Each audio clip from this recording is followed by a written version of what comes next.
प्रसन्नवदनं ध्यायेत् सर्वविघ्नोपशान्तये आननपद्मार्कं गजाननमहर्निशम्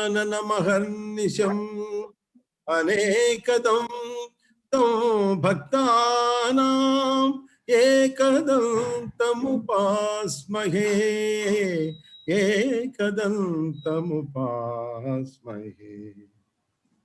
ओम गजाननाय नमः। सर्वमंगलमांगल्ये शिवे सर्वार्थसाधिके शरण्ये त्र्यंबके गौरी नारायणि नमोस्तुते। ओम श्री राजराजेश्वरी देवी नमो नमः। ओम नमः शिवाय ओम नमः शिवाय ओम नमः शिवाय ओम नमः शिवाय ओम नमः शिवाय।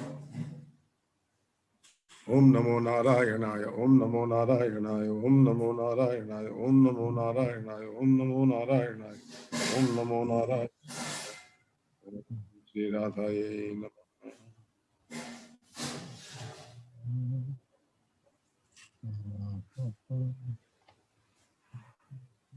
నిన్న మనం ఎక్కడి దాకా చెప్పుకున్నామో నాకేమైనా గుర్తు చేయగలరా మీరు? నాకు తెలిసినంత మటుకు 91 అయినాయి అనుకుంటాను. ఉషా మ్యూట్ లో ఉన్నావు నువ్వు. 92 నుంచి చెప్పాలి మా. 92 నుంచి చెప్పాలి కదా? అవునవును.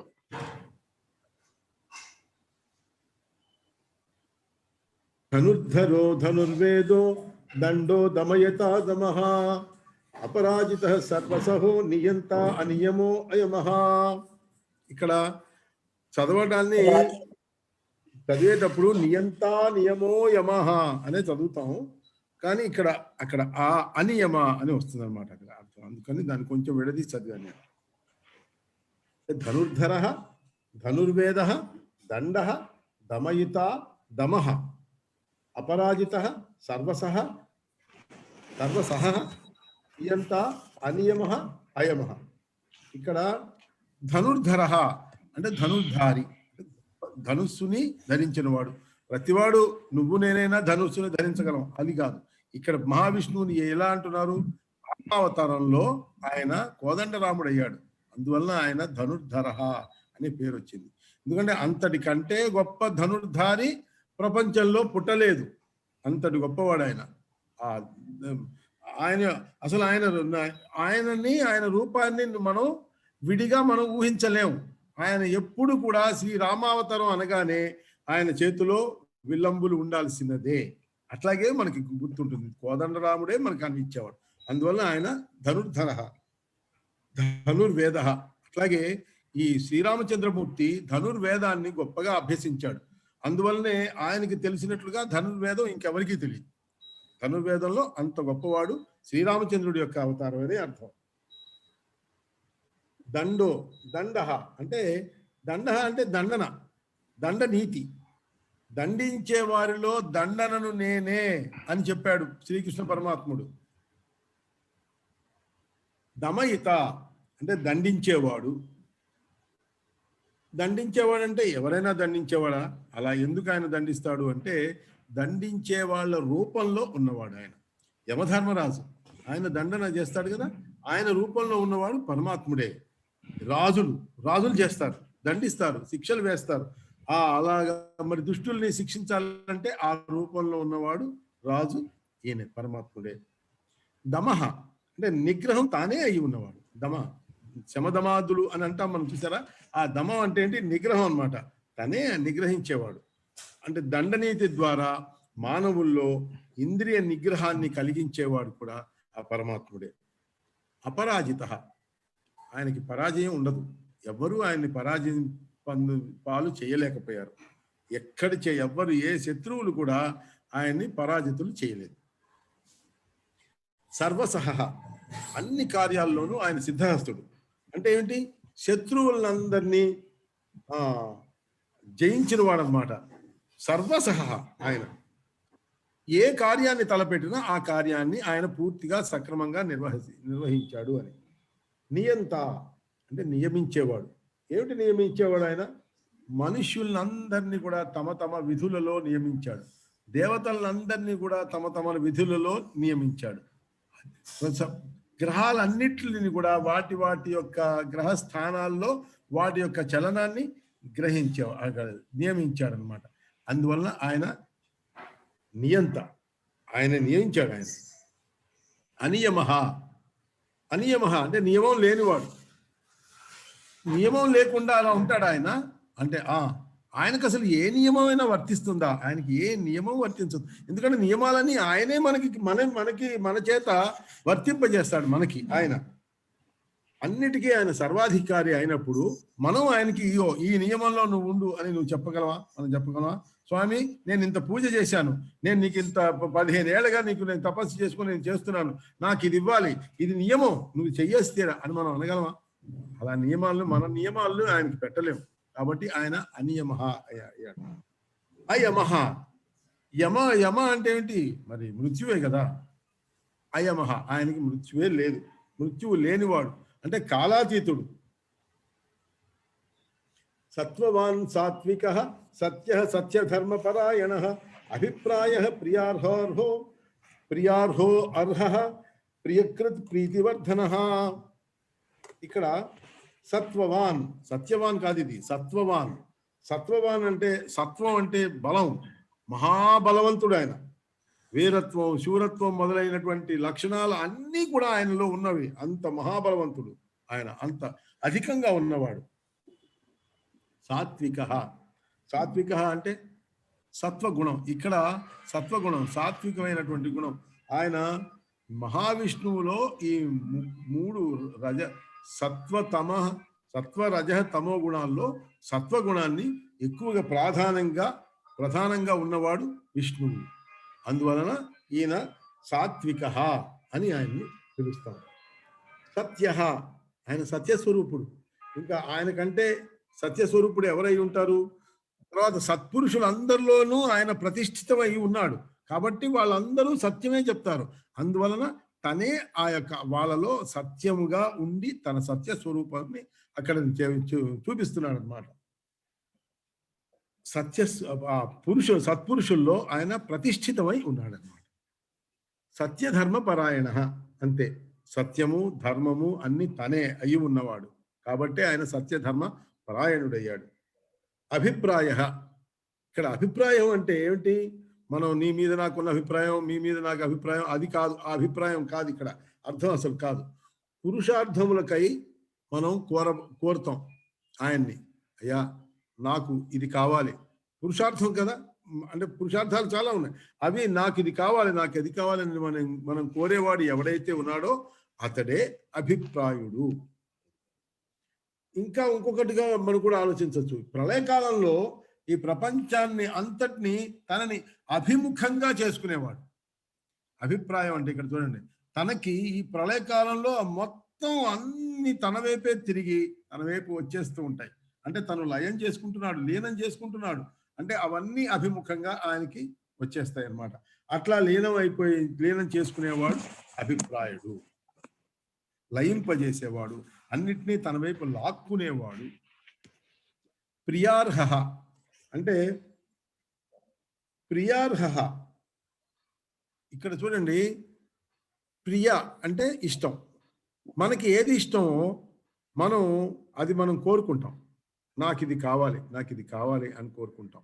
కానీ ఏదైతే నాకు కావాలని కోరుకుంటామో అది కావాలని ఆ భగవంతుణ్ణి కోరుకుంటాం. ఆయన్ని నాకు ప్రియమైనటువంటిది నాకు ఇవ్వండి స్వామి, నాకు ఇది ఇవ్వు అని అడుగుతాం. యద్యదిష్టతమంలోకే యచ్చాస్య దయితం గృహే తత్తద్గుణవతే దేయం తదే వాక్షయం ఇచ్చత.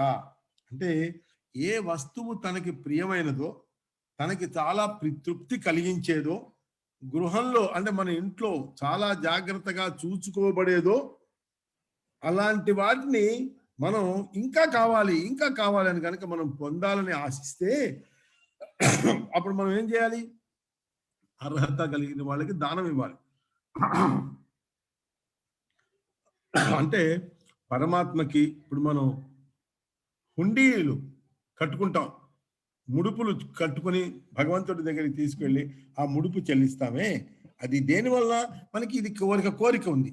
ఆ కోరిక తీరిన తర్వాతనో తీరాలనో మనం కోరుకుంటూ మనం ఇది చేస్తాం. ఆ భగవంతుడికి ఇది మనం సమర్పిస్తాం. భగవంతుడికి ఇచ్చినప్పుడు దీన్ని సమర్పణ అంటాం. ఇంకా ఎవరికైనా ఇచ్చేటప్పుడు దాన్ని దానం అంటాం. అది అర్హ. ఈయన ఇంతకంటే అర్హుడు ఇంకో లేడు. పూజ దేనికి అర్హుడు? పూజకి. మనం పూజ చేయాలంటే ఆ పూజకి అర్హుడు ఆయనే, పూజార్హుడు ఆయన. కాబట్టి ఇంతకంటే మనం ఇంకెవరినైనా పూజ చేయొచ్చా? సామాన్యమైనటువంటి వాళ్ళని మనం ఎందుకు పూజ చేస్తాం? ఒక్క మాతాపితరులను తప్ప మిగిలిన వాళ్ళు ఎవరైనా ఎందుకు, మాతాపితరులను కూడా మనం ఎందుకు చేస్తున్నాం? మనం వాళ్ళని దైవతా సమానంగా చూసుకుంటున్నాం. మాతృదేవో భవ పితృదేవో భవ అంటున్నాం. కాబట్టి అక్కడ దేవస్వరూపం కింద వాళ్ళిద్దరిని చూసుకుంటున్నాం. లేకపోతే మనకి అర్హుడెవరు? భగవంతుడే. ఈ తర్వాత ఈ పూజలో మనం జరిపేటటువంటి నైవేద్యాలు ఉంటాయి, అర్చనలు ఉంటాయి, పద్ధతులు ఉంటాయి, ఈ కీర్తనలు మనం పాడుతుంటాం, తర్వాత సాష్టాంగ నమస్కారాలు పెడతాం. వీటన్నిటినీ వీటి ద్వారా మనం అర్చిస్తాం. ఈ అర్చనకి అర్హుడైనటువంటి వాడు ఆయన. కాబట్టి ఆయన అర్హ అని ఆయనకి పేరు వచ్చింది. ఇంకా మనం రకరకాలైనటువంటి పూజలు చేస్తాం. స్వాగతం, పూజ చేసేటప్పుడు స్వాగతం సుస్వాగతం అని అనుకుంటాం. తర్వాత ఆసనం సమర్పయామి అంటాం. తర్వాత అంటే ఇదంతా ఏంటి? ప్రశంస. మనం చెప్తూ ఉంటాం ఆయన్ని. అర్ఘ్యం సమర్పయామి, పాద్యం సమర్పయామి, ఇవన్నీ చెప్తున్నాం కదా. ఈ పూజా క్రమం అంతా కూడా దేనికి, ఎవరికి అర్హత ఉంది? ఆ పరమాత్ముడికే అర్హత ఉంది. కాబట్టి ఇంక సామాన్యులకి మనం ఈ పూజలు చెయ్యం. అది ప్రియకృత్ అంటే ప్రియమును కృత్ చేసేవాడు, చేకూర్చువాడు.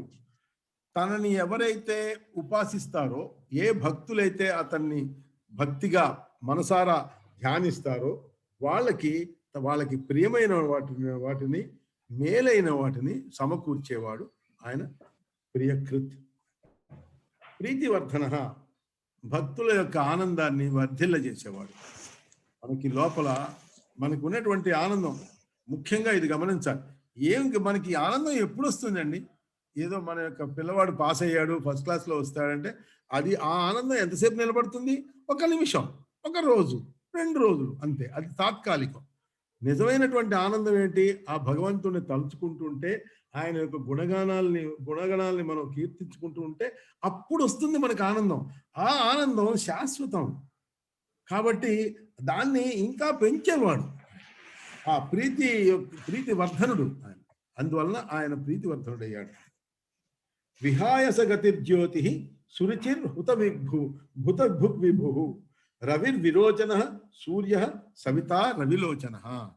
ఇక్కడ విహాయస గతిర్జ్యోతి, విహాయస గతి అనేటువంటి పదం చూడండి. ఆకాశం, విహాయసం అంటే ఆకాశం, దాన్ని ఆశ్రయంగా ఉండేవాడు, కలవాడు. ఎందువలన ఈయన ఎక్కడ అంటే సూర్యనారాయణుడు ఎక్కడుంటాడు? ఆకాశంలోనే కదా ఉంటాడు. కాబట్టి సూర్యనారాయణుడు ఈయనే కాబట్టి సూర్య స్వరూపుడు అయినటువంటి వాడు కాబట్టి ఇతను విహాయసుడు అని, విహాయస గతి దాంట్లో ఉన్నాడు అన్నమాట. తర్వాత జ్యోతి అంటే వెలుగు. నారాయణం పరంజ్యోతి, నారాయణ పరంజ్యోతి. ఇది ఒక శృతి వాక్యం, వేదవాక్యం. ఇది ఈ వాక్యం అనుసరించి ఈయన స్వయం ప్రకాశుడు, ఈయనే జ్యోతి. అందుకనే ఇది వేదంలో కూడా చెప్పబడింది, నారాయణ పరంజ్యోతి అని. సురుచి అంటే అక్కడ మనం ధ్రువ చరిత్రలో ఆవిడ పేరు సురుచి అని పెట్టుకున్నాం. అది దాని గురించి ఆలోచించకండి. ఇక్కడ అది రుచి అంటే మనకి ఇష్టమైనటువంటి కోరిక అని అక్కడ అర్థంలో ఆవిడ పేరుంది. కానీ ఇక్కడ ఏమిటంటే ఇది కూడా కోరికే. కానీ ఇది ఏమిటి కోరిక? ఇది ఏం కోరిక? ఇది శోభనమైనటువంటి కాంతి. రుచి అంటే కాంతి, అసలైన అర్థం రుచి అంటే కాంతి అన్నమాట. సురుచి అంటే అద్భుతమైనటువంటి మంచి కాంతి. ఆ కాంతి లేకపోతే కోరిక, ఈ కోరిక అక్కడ మనం సురుచి అనే దాంట్లో కోరిక అని ఎందుకు చెప్పుకున్నాం అంటే అక్కడ ఆవిడ పేరు అది నామంలో. ఇక్కడ మనం ఇంత అద్భుతమైనటువంటి కోరిక మనం ఎవరి మీద ఉండాలి? ఆ భగవంతుడి మీద ఉండాలి. కాబట్టి ఆ భగవంతుడు అలా కోరబడేవాడు సురుచి అయ్యాడు. అది కోరికన్నా ఇచ్ఛ అన్నా ఒకటే కదా. హుతభుక్, హుతభుక్ అంటే హుతం అంటే మనం యజ్ఞంలో చేసేటటువంటి ఆ ఆహుతి చేస్తామే, ఆ సకల దేవతలకి ఉద్దేశించి మనం వ్రేల్స్తాం, వ్రేలిచ్చినటువంటి ఆ హవిస్సులు, ఆ హవిస్సులన్నిటినీ భుక్ ఆయన తీసుకునేవాడు, భుజించేవాడు, భోక్త అన్నమాట. భోక్త అనే పేరు కూడా ఈయనదే. ఇంకొకసారి ఇప్పటికి చెప్పి ఉంటే సరి, లేకపోతే వస్తుంది ఆ భోక్త అనే పేరు కూడా. హుతభుక్ అంటే ఆ హవిస్సుని భుజించేవాడు, లేకపోతే ఆ హవిస్సుని కాపాడి అగ్ని ద్వారా, అంటే అగ్ని కూడా తనే ఎవరెవరికి ఏ ఏ దేవతలకైతే ఇవ్వాలని అనుకున్నాడో, ఏ ఏ దేవతల రూపంలో తనే ఉంటాడో ఆ ఆ దేవతలకి ఇది ఇచ్చేవాడు అన్నమాట. ఇక్కడ హుతభుక్ వాళ్ళ చేత భుజించేవాడు, భుజించేసేవాడు. విభుహు, విభుడు, విభుడు అంటే ఎన్ని చోట్ల అసలు ప్రభువు అన్నమాట. అన్ని చోట్ల వ్యాపించి ఉండేవాడు విభుడు. అన్ని చోట్ల అతను అప్పుడు మాత్రమే ఆయన్ని విభుడు అంటారు. రవిహి, ఇక్కడ రవి అనేటువంటి పదం చూడండి, అంటే సూర్యుడే కదా. మనకి సూర్యుడు ఏం చేస్తాడు? ఈ కింద ఉన్నటువంటి నీళ్ళని తీసుకెళ్ళిపోతాడు కదా పైకి ఆవిరిగా. ఆయన అదే ఆయన చేసి మనకి మళ్ళీ తిరిగి వర్షంలాగా ఇస్తున్నాడు అని మనం అనుకుంటున్నాం కదా. ఇక్కడ నీటిని గ్రహించేటటువంటి ఆదిత్య స్వరూపుడు ఈ రవి. రవి తర్వాత విరోచన. విరోచన అంటే ఇక్కడ పొరపాటును కూడా మనం వేరే పని ఆ పదం అది విరేచనం. అది విరోచనుడు అంటే ఇక్కడ అర్థం వేరు. ఈ విరోచనుడు ప్రహ్లాదుడి యొక్క తండ్రి పేరు. ఈయన విరోచనుడు అంటే అనేక విధాలుగా ప్రకాశించేవాడు, అనేక విధాలుగా.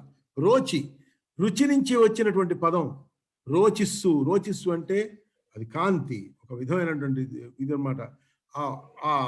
అది చూసుకోండి, ఆ పదాన్ని తీసుకుంటే రోచిహి అనే పదం రోచిస్సు. విరోచనుడు అంటే అక్కడ దాంట్లోంచి వచ్చిందనమాట. అత్యంత ప్రకాశం కలిగినటువంటి వాడు విరోచనుడు.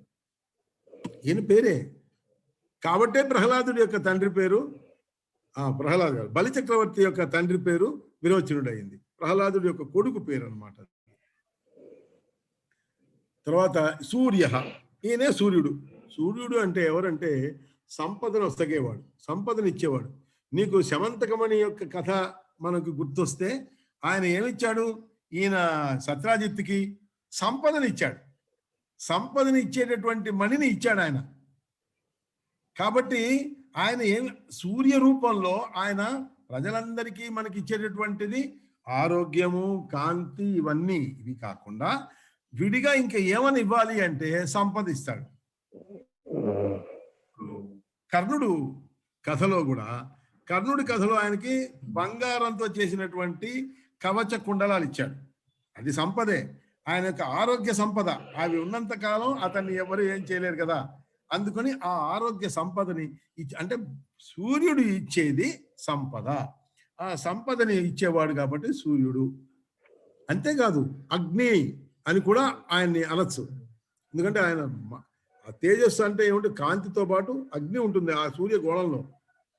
సవిత, సవిత అనే పదంలోంచి కూడా మనం తీసుకోవచ్చు. ప్రసవం, ప్రసవం అంటే ఆడవాళ్ళు సృష్టికి చేసేది ఏమిటి? ప్రసవిస్తారు. అట్లాగే ఆ పదం కూడా మీరు గుర్తుపెట్టుకుంటే సవిత అనే పదం గుర్తొచ్చేస్తుంది. సవిత అంటే సృష్టించేవాడు అని అర్థం.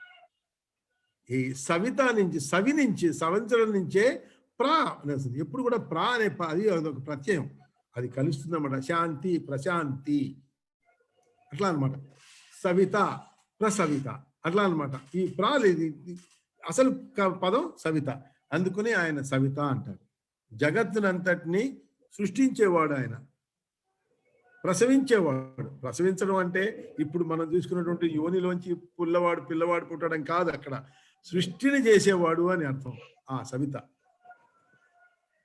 రసానాంచ తర్వాత రసానాంచ తదా ఆదాన ద్రవిరీత్య అభిధీయతే ప్రజానాంతు ప్రసవన సవితేది నిగద్యతే అని ఈ శ్లోకం చూస్తే మనకి ప్రసవన అనే పదం చూసారా ఎలా వచ్చిందో దీంట్లోకి. ఇది విష్ణు ధర్మోత్తర పురాణంలో ఉన్నది ఈ శ్లోకం. రసానాంచ తథ ఆదాన ద్రవిర్ ఇత్య అభిధీయతే ప్రజానాంతు ప్రసవన సవితేతి నిగద్యతే.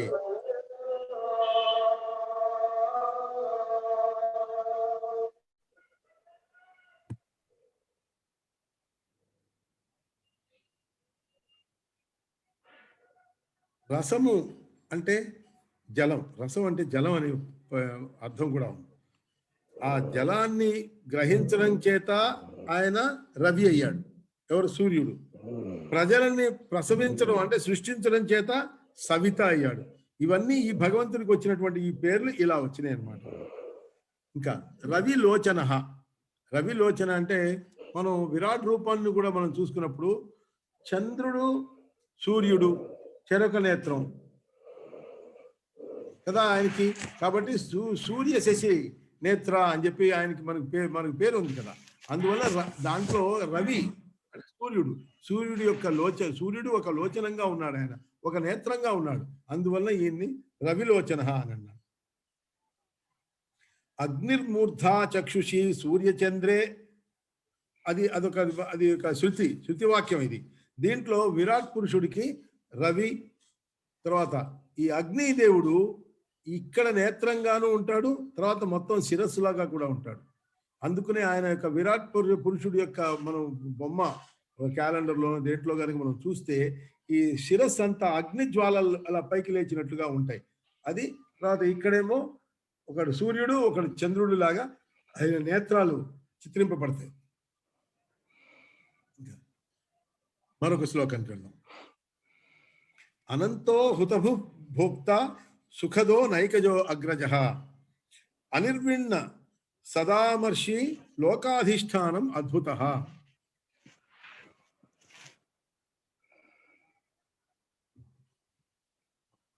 అనంతో నిత్యత్వాత్ పర్యగతత్వాత్ దేశకాల పరిచ్ఛేదాత్ భావాత్ అనంత.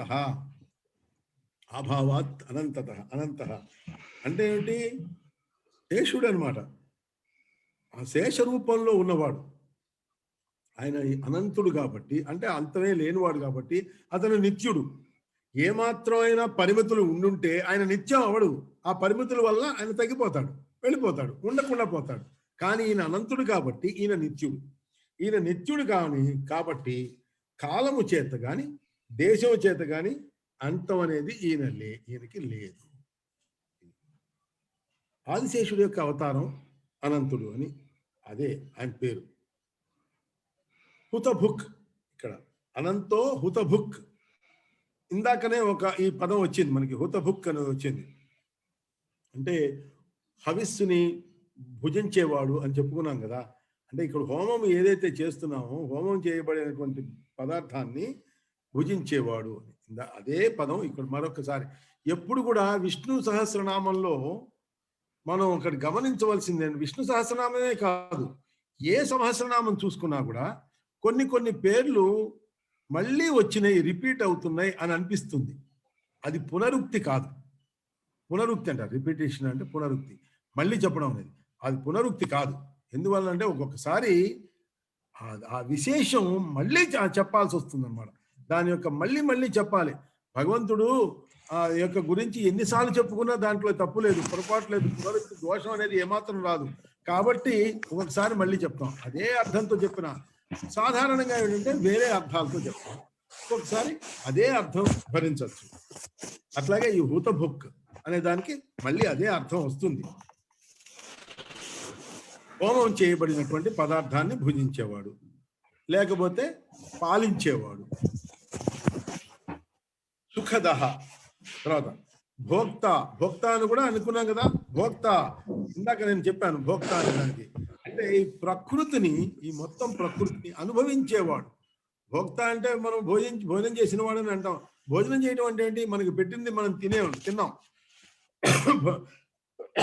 భోజనం చేస్తున్నాం కాబట్టి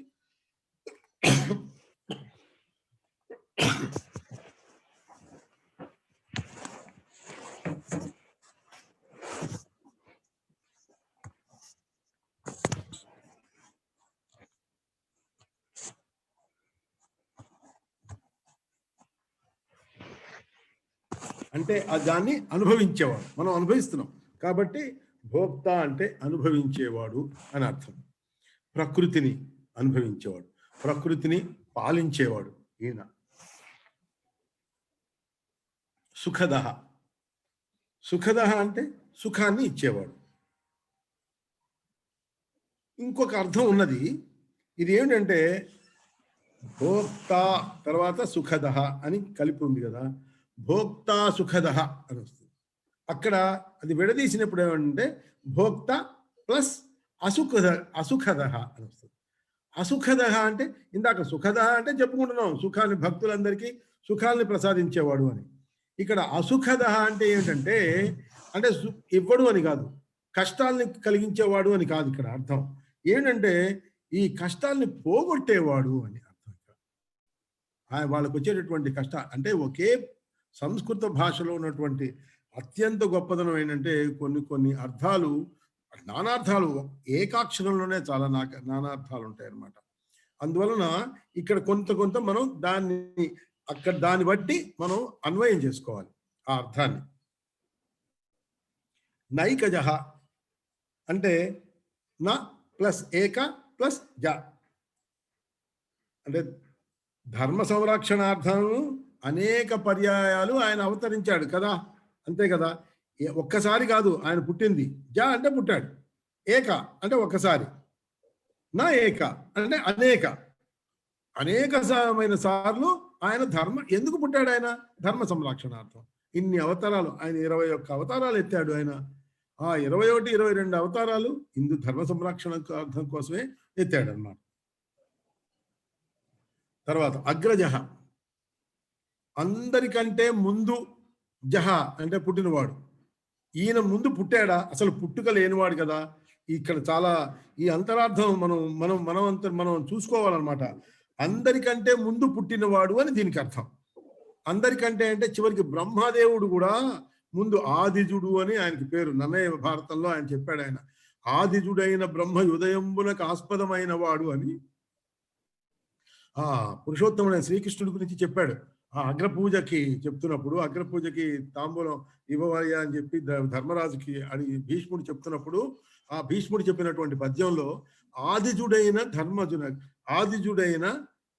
బ్రహ్మ ఉదయంబునకు ఆస్పదమైన వాడు అని చెప్పాడు. అంటే బ్రహ్మదేవుడి కంటే ముందున్నవాడు అనే కదా అర్థం. బ్రహ్మదేవుడికి పుట్టించాడు అంటే బ్రహ్మదేవుడి కంటే ముందువాడు కదా. ఆ బ్రహ్మదేవుడే మొదటివాడని చెప్తున్నాడు. పుట్టిన వాళ్ళలో మొదటివాడు ఆయన. అతనికంటే ముందువాడంటే నిజానికి ఇక పుట్టుక లేనివాడనే కదా అర్థం ఇక్కడ. కానీ ఇక్కడ ఏమంటున్నాడు? అగ్రజహ అంటే వీళ్ళందరికంటే ముందు ఉన్నవాడు. ముందు ఇక్కడ జాహ అంటే పుట్టినవాడు కానీ కాదు. మనం ఇలా అన్వయం చేసుకోవాల్సిన పద్ధతి ఏంటంటే ముందు ఉన్నవాడు, వీళ్ళందరికంటే ముందు ఉన్నవాడు. అంటే ఈ హిరణ్య గర్భుడు యొక్క రూపంలో ఉన్నాడు. హిరణ్య గర్భుడు అంటే ఏంటి? ఇక్కడ నాభిలో ఆయన పద్మం వచ్చింది కదా, ఆ బంగారు పద్మంలోంచి బ్రహ్మదేవుడు వచ్చాడు. ఆ రూపంలో ఉన్నవాడు అన్నమాట ఆయన. ఇక్కడ ఈ శృతి వాక్యం కూడా ఇదే చెప్తున్నది. హిరణ్య గర్భ సమవర్తతాగ్రే అనేటువంటి ఈ శృతి కూడా దీనినే సమర్థిస్తోంది, ఈ మాటనే. అనిర్విణ అంటే ఏమిటి? నిర్వేదం అనేది లేనివాడు. నిర్వేదం లేకపోవడం అంటే ఏమిటి? నిర్వేదం, మనకి నిర్వేదంగా వాడు ఏమిట్రా పాపం అలా నిర్వేదంగా ఉన్నాడంటే వాడు ఏ కోరికలు లేకుండా అన్ని అట్లా ఉన్నాడని, అంటే బాధగా ఉన్నాడు, అయ్యో దానికి రావాల్సినది రాలేదు, ఎంతో బాధపడుతున్నాడు అనేటువంటిది ఇతనికి ఉంటుందా? నిర్విణ్ణుడు ఉండదు. కాబట్టి ఈయనని అనిర్విణ్ణుడు అంటాడు. అంటే ఏ నిర్వేదాన్ని కూడా ఆయనకి లేదు అని. తనే అందరికీ కోరికలు తీర్చగలిగినటువంటి వాడైతే ఆయనకి కోరికలు ఎక్కడి నుంచి వస్తాయి? రావు కదా. ఆయనే అందరికీ కోరికలు తీర్చుతున్నాడు. అటువంటి వాడికి కోరికలు ఉంటాయా? ఉండవు. అందువలన అన్ని కోరికలు పొందినవాడైనటువంటి వాడి వలన కాబట్టి ఏ కోరిక విషయంలో కూడా ఆయన ఏమాత్రం నిరాశ చెందడం, అసలు దాని గురించి ఆలోచించడం చెయ్యని వాడు అని అర్థం. సదామర్షి ఇక్కడ ఎల్లప్పుడూ సహించేవాడు. సదామర్షి అంటే ఎల్లప్పుడూ, అంటే మనం చెడ్డ చేయనండి, మంచి చేయనండి, మనల్ని సహిస్తాడు. తల్లి ఎలా పుత్రులని ఎలా సహిస్తుందో, వాళ్ళ యొక్క నడవడిక చెడ్డగా ఉన్నా వాళ్ళని సహిస్తాడు. ఎక్కడ ఎంత దూరమో వెళితే తప్ప అప్పుడు తప్ప ఆయనే మళ్ళీ వచ్చి ఆయన అవతారం పొంది దాల్చి సంహరించే సమయాలు ఎంత తక్కువ ఉన్నాయి మనకి తెలుసు కదా. ఇన్ని వేల యుగాల్లో ఆ 22 సార్లే ఇప్పటికి మనకి తెలిసినట్టు ఉన్నాయి. కాబట్టి అప్పుడు తప్ప ఆయన సహిస్తుంటాడు అన్నమాట. సదామర్షి అంటే ఎల్లప్పుడూ సహించేవాడు. ఇంకా అది అది ఏదో తీవ్రమైనటువంటి అవతారాలు దాల్చినప్పుడు సార్, మామూలుగా మనమందరం మామూలు వాళ్ళం, మన యొక్క అపరాధాలని క్షమిస్తాడు. సత్పురుషుల యొక్క అపరాధాలని ఇంకా తప్పకుండా క్షమిస్తాడు అనమాట. మనం ముందుగా మన సత్పురుషులం అవ్వాలి. మనం చేసినటువంటి చిన్న చితక అపరాధాలు ఏమున్నా కూడా ఆయన దాని గురించి ఆలోచించడు. లోకాధిష్టానం అంటే లోకాలకి అధిష్టానం ఈయన. తాను నిరాధారుడై లోకత్రయమునకు ఆధారమైన వాడు. తనకు ఆధారం ఉందా? లేదు కదా. కానీ లోకాలన్నిటికీ ఆధారం తనే. ఇంతకు ముందు కూడా ఇంకొక పదంలో మనం దీని గురించి మనం చెప్పుకున్నాం.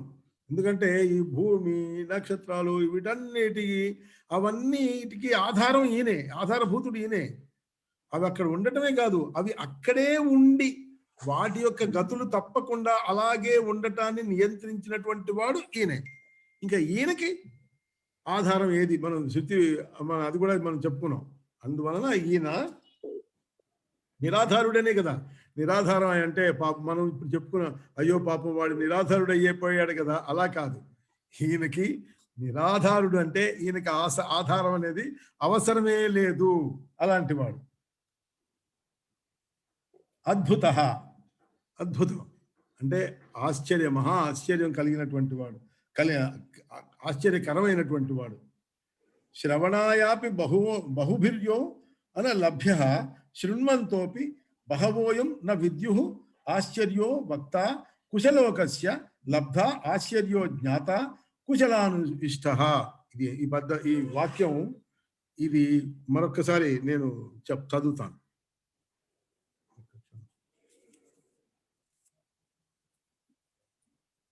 ఎన్నోది అనంత కదా.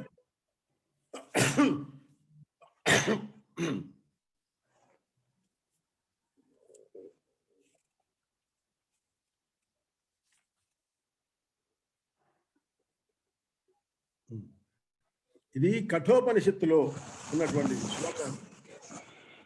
శ్రవణాయాపి బహుభిర్యో న లభ్య శృణ్వంతోపి బహవో యం న విద్యు ఆశ్చర్యో వక్త కుశలో అస్య లబ్ధ ఆశ్చర్యో